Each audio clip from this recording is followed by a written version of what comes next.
A look at how the odds favor the Miami Dolphins in the 2023 season, according to our friends over at FanDuel here today on Locked On Dolphins. You are Locked On Dolphins, your daily Miami Dolphins podcast, part of the Locked On Podcast Network, your team every day.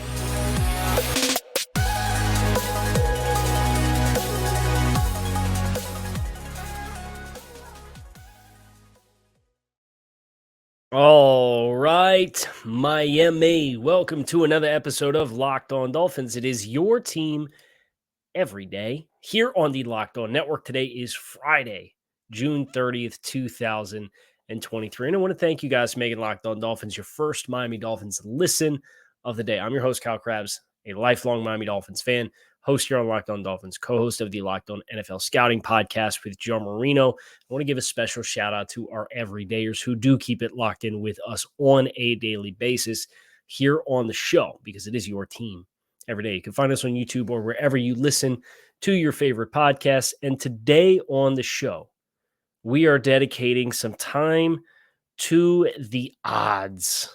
And the odds, according to our friends over at FanDuel, the exploration of that being, what are some of the odds that I think are a reflection of reality? What are some of the odds that I think are the odds makers stealing money from bettors who are eager to bet on a specific topic? And where do the Dolphins need more respect with some of the odds that have been set in place?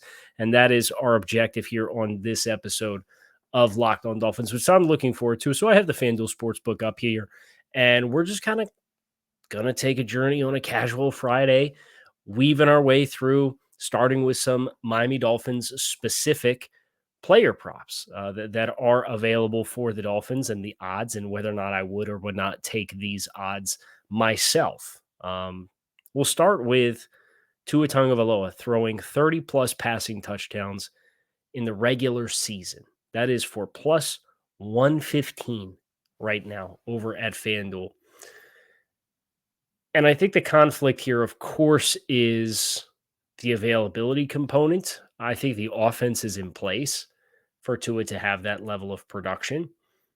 I am expecting Tua to play more of a volume. If you told me Tua Tagovailoa had 500 pass attempts this year, I would say yes, you get 30. And the only risk that I feel like you are taking here does indeed lie with the fact that there is a durability history that is troublesome in allowing him to take that kind of volume to get those kinds of touchdown numbers. But this offense, I do think, is primed and positioned to still have that kind of offensive output. I'm expecting 420 points this season offensively for the team. And that's about 25 points more than they scored last year. I understand that, but that's the progress and the ability to play another year in the system and having the players that you have at your disposal. So I would take that bet for plus 115. You're getting more money back than just doubling up. That in itself, for me, it makes sense. Now, I don't know that I would touch Tyreek Hill receiving 10-plus touchdown passes in the regular season. That is on this board for plus 140. And if he got 30, if Tua had 30 touchdown passes, you would make the argument that, well, between Waddle and Hill, somebody's probably getting double digits. I would fade that number, and I don't want to speak out of turn here. But if you look at Tyreek Hill and the production that he's put on display, he had 7 receiving touchdowns last year. He had 9 the year before that. He had 15 in 2020, 7 in 2019, 12 in 2018, 7 in 2017, and 6 in 2016. He's only done double digits twice with the career that Tyreek has had, and I think some of that is the attention that he commands. I would fade that, and I would not bet it personally. Maybe you want to. Feel free. You can rub it in my face if you get it right too. You already know, if you've been listening to Locked On Dolphins, I would hammer Jalen Phillips 10-plus sacks this season. That's for plus 140 as well. I think those are great odds.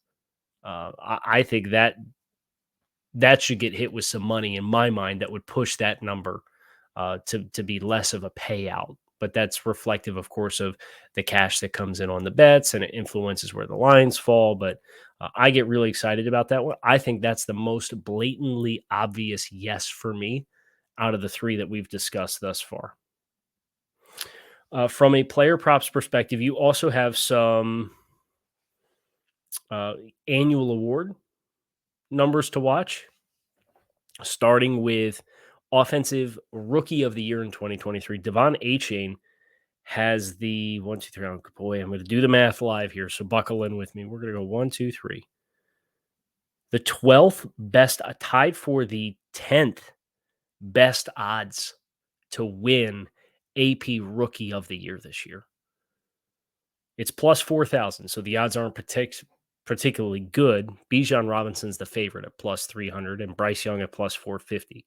You have CJ Stroud at plus 900, Anthony Richardson at plus 900, and then you have Jahmyr Gibbs, running back with the Detroit Lions, Jackson Smith-Njigba, the slot receiver with the Seattle Seahawks, Jordan Addison, wide receiver with the Minnesota Vikings, Quentin Johnston, wide receiver with the Los Angeles Chargers, and Zay Flowers, wide receiver with the Baltimore Ravens. Those are the players in the league that have better odds than Devon Achane to win Offensive Rookie of the Year. I do not think I would sniff that number. You have, of course, the Dalvin Cook storyline that you have to be mindful of. You have Raheem Mostert. You have Jeff Wilson. You have a player who is going to have to find himself in this offense versus 3 NFL veterans, potentially, if you add Dalvin Cook, who have taken snaps in this offense or a variation of this offense before in their NFL careers. I think that's just too much. I think Devon Achane can be a really valuable chess piece. I think he can have meaningful touches. I think he can take meaningful snaps. But to be in a position where you demand the kind of workload that it's going to take to outpace Bijan Robinson as the featured running back with the Atlanta Falcons and starting quarterbacks and CJ Stroud and Bryce Young and Anthony Richardson, I don't like those odds. Those to me are not favorable. So I would fade that one personally.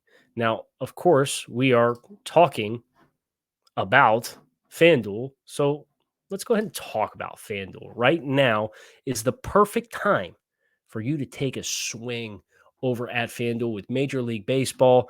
You can get up to 10 times your first bet amount in bonus bets, up to $200 when you sign up over at FanDuel with your first bet. That's right. You just bet $20.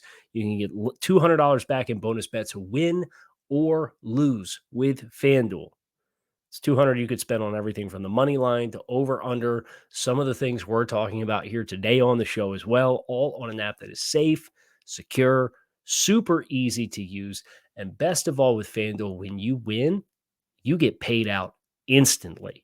There's no better place to bet Major League Baseball or NFL futures than FanDuel, America's #1 sportsbook. So sign up today, visit FanDuel.com/lockedon and get up to $200 in bonus bets back with your first bet.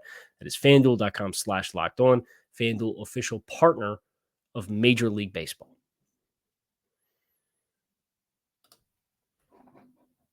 So let's continue here. We have some divisional odds. We have some team totals. We're going to get to playoff odds. The Dolphins right now, from a divisional standpoint, I think there's, I don't want to say this is disrespectful here, but they are the third best odds in the AFC East to win this division. The Buffalo Bills are favored at plus 130. The New York Jets are second at plus 250. The Dolphins at third at plus 290. And then the New England Patriots are currently plus 750. So they are perceived by the betting lines to be far and away the least favored team to win the AFC East, the New England Patriots.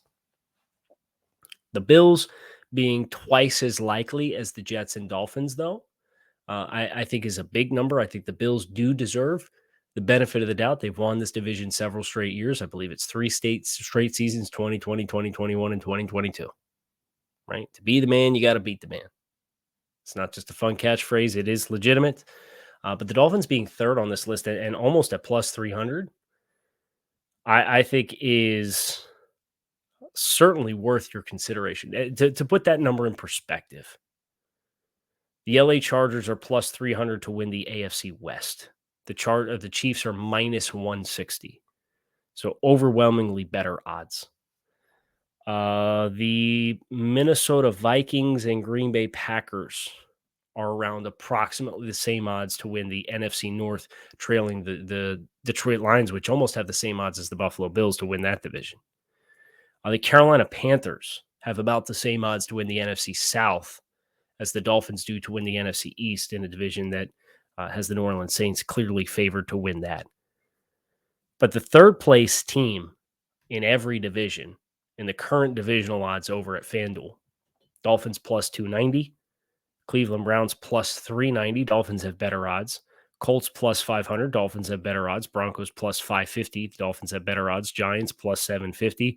Packers plus 350. Panthers plus 330. And the Rams plus 1,000. The Dolphins have the best odds of any third place team in their division. So that's a testament to the challenge of the division. But I still think this team should probably be out in front of that team from East Rutherford, New Jersey, with the odds to win this division.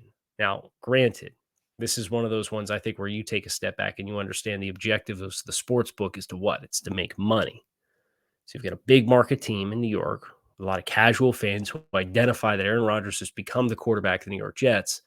You set favorable odds, people are going to throw money at that number, and it's going to continue to facilitate them leaving that number up there, albeit with smaller and smaller payouts. But, they will probably rake a lot of money on New York fans and the New York media, which is such a large media, throwing dollars at the Jets to win the division. I think that's going to be good news for the sports books. I think I would put a reasonable amount of money on plus 290. It's I don't think it's a shoe-in, but at the same time, I think it's a reasonable enough outcome with a really good, almost 3-to-1 payout for the risk that you are taking for that to happen. And that to me would be enough of a motivation to jump at that number. Continuing on the divisional focus here, the Dolphins, their line for wins on this season is over or under 9.5. So will the Dolphins have a winning record this year is effectively the question. They have equal odds above and below, minus 110. So it's about a coin toss, according to these odds, whether the Dolphins finish. Oh, that's not true. I misspoke. 9 and 8 would be under the wins. So it's not whether or not you get a win-loss. It's do the Dolphins have double-digit wins this season? And it feels like that, with the odds being what they are, is perceived to be a coin toss. How does that compare to the rest of the division? Well, the New York Jets are also at over under 9.5 wins. They are not a coin toss, however. They have better odds to go over 9.5, minus 122, versus plus 100 for under 9.5 wins for the New York Jets this upcoming season. The Buffalo Bills, of course, the team that is favored to win this division, their number is 10.5 wins. And they are minus 134 to go over 10.5. They're plus 110 to go under 10.5. If I were taking the games, just as a follow-up, the New England Patriots, not to forget the Patriots, 7.5 wins is their team total. And they have better odds to finish under 7.5. I think the Bills can win from 10 to 13 games this year. I think the Dolphins can win from 10 to 13 games this year. I think the Jets can win from 10 to 11, 9 if things don't go well. I think they're the least likely of the three to hit the over on their number. I would say that. And then the New England Patriots, I would probably, 7 or 8 feels right for them. Now, whether or not they finish 7 and 10, I think they'll have a hard time reaching that number just because the floor of the style of football that they're going to play and how well they are going to be on defense, they're not going to beat themselves. So I think that's going to put you in a position to win most football games that you play. If you have to score 30 points, I don't trust your ability to do it. So from a divisional standpoint, I would probably say over on Dolphins and Bills, and I'd probably say coin toss, but under on the other two teams. That's just how I perceive the division as things currently stand right now. We do have playoffs, but I do want to give some acknowledgement to some of the other props as well. I feel like I would be remiss to not acknowledge playoff odds, Super Bowl odds, so on and so forth. We'd go over the teams that are in front of the Dolphins in that regard, but there are some other player props that I do think are interesting that as I'm sitting here scrolling and we're on a casual Friday zipping through this, I see that have caught my attention. And we're going to come up with that next here on this episode of Locked On Dolphins.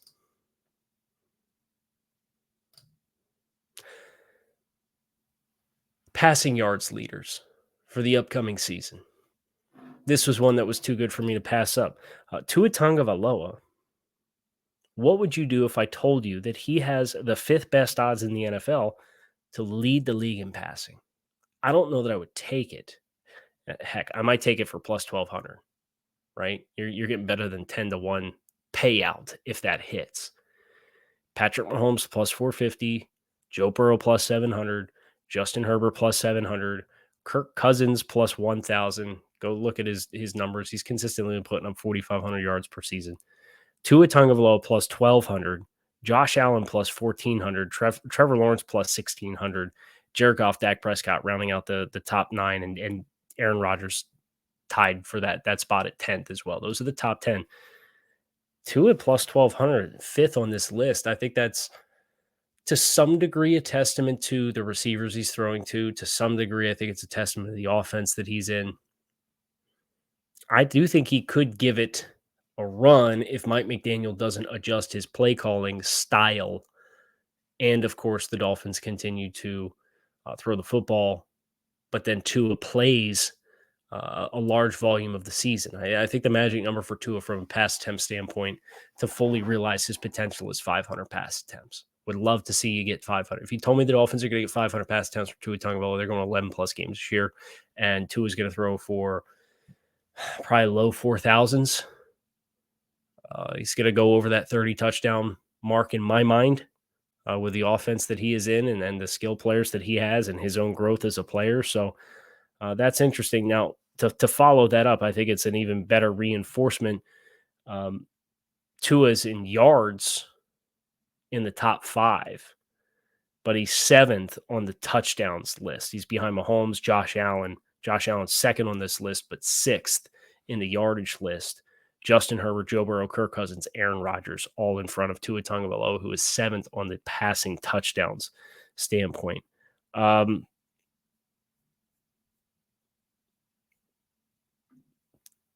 Tua's over-under for yards is 3,800 yards. It's minus 112 for over or under. I take the over. I think we are going to see more of Tua Tagovailoa this year. I think there's his body changes, kind of the reinforcement.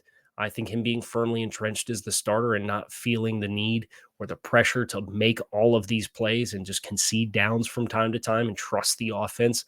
I think that's the evolution that will take place. It's not to say he won't get banged up, not to say he won't miss some time, but I think a lot of the internal compounding factors that have challenged Tua early in his NFL career that probably compounded some of his not attractive qualities as a quarterback and from a discipline and protection standpoint have alleviated themselves. And I think that's huge. So I would take the over on that. Not that the odds are great. I think it's less appealing than some of the other props that we've discussed. We also have receiving props, which I want to get into as well, since we've kind of talked about Tyreek Hill and receiving touchdowns as an individual player prop, but Hill's 3rd on the odds of NFL receivers to lead the league in receiving yards. He is not in the top 6 for receiving touchdowns.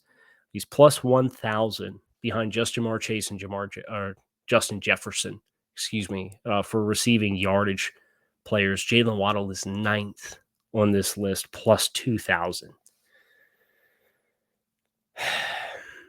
Here's the thing. So the Tyreek thing, the ongoing situation, to quote Drew Rosenhaus, I don't think anything that comes from that, and I'm still letting that process play out before I go too far down the rabbit hole on it, let all this information come to light. I don't think anything that does come from that is going to threaten his season upcoming. I think the due process that usually takes place for these things, I think it's probably, and this is just kind of me speculating here, I don't have any inside information, I would feel more inclined to say that if you were to miss time from a disciplinary standpoint, it would probably be 2024 instead of 2023, based on the timeline of how this has unfolded. Now, that could very easily change. So that, to me, doesn't impact these props for Tyreek. I think you could probably throw some on both of these guys. The payouts, again, 200 to 1 and 100 to 1 for Tyreek and Jalen is enough for me to feel like it's worth the risk. I think the yardage is more appealing than the touchdowns, just because the track record there from receiving touchdowns for Tyreek, who's obviously so accomplished, doesn't necessarily give you the energy in life that you feel like you need to swing the bat in that regard. Now, let's talk about the playoffs. Playoffs? You want to talk about playoffs? You kidding me? The Dolphins to make the playoffs this upcoming season, yes, is minus 105. No is minus 115. So you get better payout to bet no, but you would not double up your money if you bet either way. So it's pretty respectable odds that Miami makes the playoffs, but it's scoring as a coin toss from an odds perspective. The New York Jets in the division, yes is minus 134. No is plus 110. So they have better odds to make the playoffs. Again, that's in line with this sports book reflecting that the Jets, in how the odds are currently outlined, are the second best team in the division. The Buffalo Bills, keeping it within the division, minus 245 to make the playoffs, plus 194 to miss the playoffs. And then the New England Patriots are the one lone team in the division that does not have favorable odds to make the playoffs, plus 285 to make the playoffs this year. So, again, I think it continues to paint this picture that you have three highly competitive teams and a team that is not up to snuff with the quality of the other rosters that's been assembled. Will it actually turn out that way? It's hard to say. I would be inclined to say a lot of things don't go the way that you think they're going to go in the NFL. Out of all of these, what would I bet? I don't think the payout is incentive enough to bet the Patriots missing the playoffs. I'd probably just lean into the homer and say, yes, Dolphins minus 105 to make the playoffs. I do think this is a playoff team this year, and I think that they're going to style themselves. And again, the addition of Dalvin Cook, if your quarterback does miss a handful of games, as has been the norm the last few seasons, having more of a running game to lean on and having players that are more familiar with the system that are stepping into these roles, I think is the objective that the team has pursued. And I think that will manifest where I think you can bridge the gap better and not be so lopsided if these critical players are not on the roster. Which brings us to the Super Bowl. We'll just do the conference. We'll do the conference. The Dolphins have the 6th best odds to win the AFC conference, according to FanDuel Sportsbook. I'll take that. I think they're probably, I know they're better than at least one of those teams that's listed in front of them. The Chiefs are favored, plus 350. The Bills are second at plus 450. The Bengals are third at plus 500. This is where I think it gets interesting. I think you can make a case for the Dolphins from an odds perspective to be the next team on this list. The next two teams are plus 1,000 and the Dolphins are plus 1,200. the New York Jets, we've already gone over that one, and the Baltimore Ravens. Baltimore, we've discussed. We've acknowledged when we did the edge group discussion. We talked about the shortcomings of that Baltimore Ravens pass rush group as it is currently constructed. They have questions at cornerback. They have questions with their offensive scheme. Is Lamar Jackson going to hit the ground running, being much more of a robust and dynamic passer? For the Dolphins, the lazy narrative anytime the Dolphins come up on a major media outlet is to say, well, if Tua can stay healthy, well, you need Tua healthy at the end of the season. But again, I think you're in a better position. If Tua missed 4 games, I think you're exponentially better positioned this year to handle it than you were last year. And if you're going to make a Super Bowl run, you can make it as the 5 seed, especially if you end up playing like Jacksonville, who I think is still a young team, a flawed team. I think they'll be good this year. I think Trevor Lawrence is going to be outstanding. But you're going to have to run through Kansas City, Buffalo, Cincinnati, or the usual suspects. I think Miami has better standing than both the Jets and the Ravens from a conference championship standpoint to win the conference.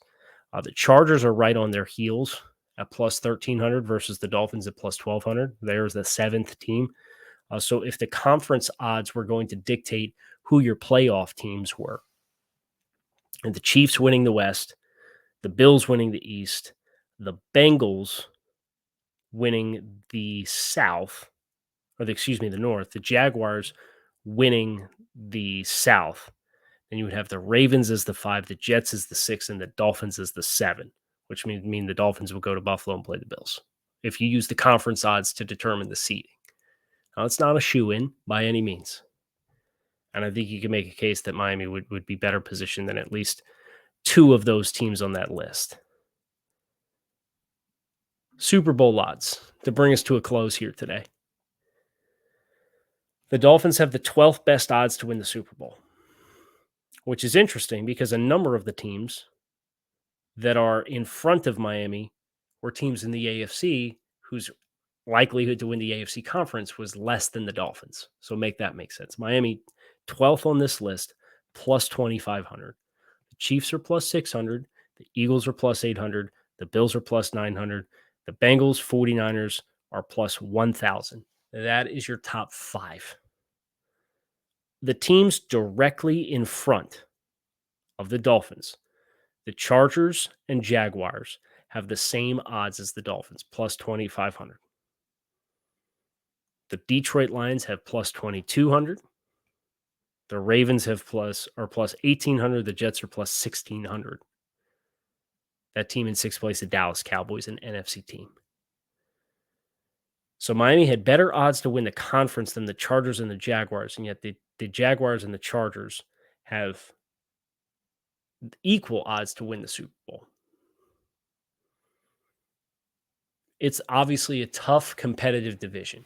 If you were to ask me where I think you have the best payout opportunities, I think the player props have some really good payout opportunities from a playoffs perspective. I told you in the AFC East, I'd bet Dolphins minus 105. Yes. From a conference and a Super Bowl perspective, 250 to 1. Those are the odds to win the Super Bowl. Your odds to win the conference are 120 to 1. I throw a little bit on both of those. This is a team where that's the expectation is to be in the conversation at that time of year. Now, you still have to actually go out and do it, of course.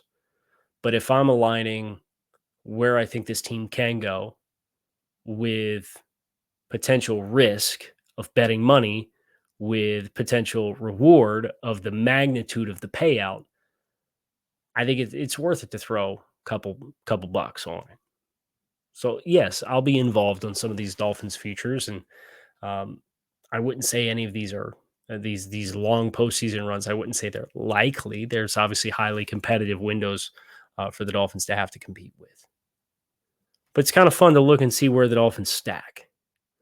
And it's a far cry from the 2019 version in which the Dolphins were obscenely plus 50,000 odds to make the playoffs or something like that. And obviously they're in the conversation to be a top 4 team in the AFC from an odds perspective to win the conference. That's what you could hope for this time of year until you start playing games and you start keeping score and you start tallying records. That's all you can hope for this time of year. Where it goes from here, we will see. And I will see all of you back again next week here on this episode of Locked On Dolphins. We are bringing it to a close. Hope you enjoyed the show. Shout out to our everydayers. You can find us on YouTube or wherever you listen to your favorite podcast. Make sure you check out the Thursday episode with Coach Cody Alexander from Match Quarters. We went over Vic Fangio's defense, some X's and O's, how the front has to match the secondary, the nickel position, the magnitude that brings to the table, and much more. It was a great episode. It was great to catch up with Coach. Hope you all enjoyed it as well. Hope you enjoyed this week of Locked On Dolphins. Fins up. I'm out of here. Peace.